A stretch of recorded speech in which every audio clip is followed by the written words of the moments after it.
রথ এলেই না পুরী যেতে ভীষণ মন চায়, কিন্তু যাওয়া তো আর হয়ে ওঠে না। তাই আজকে ভাবলাম পুরীর সেই বিখ্যাত মিষ্টি ছানা পোড়া সেটা বাড়িতেই তোমাদের বানিয়ে দেখাই। চলো, তার জন্য না টাটকা ছানা লাগবে।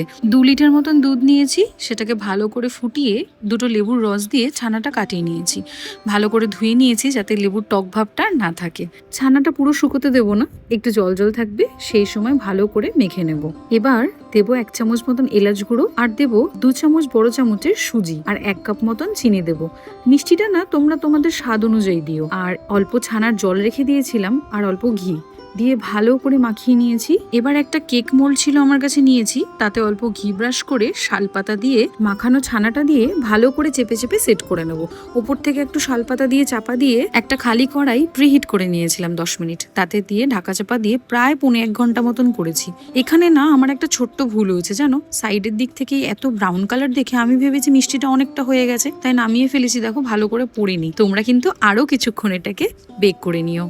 দারুণ স্বাদের ছানা পোড়া একদম তৈরি। তবে হ্যাঁ, পোড়াটা একটু কম হয়েছে ঠিকই, কিন্তু স্বাদের দিক থেকে অতুলনীয় হয়েছিল।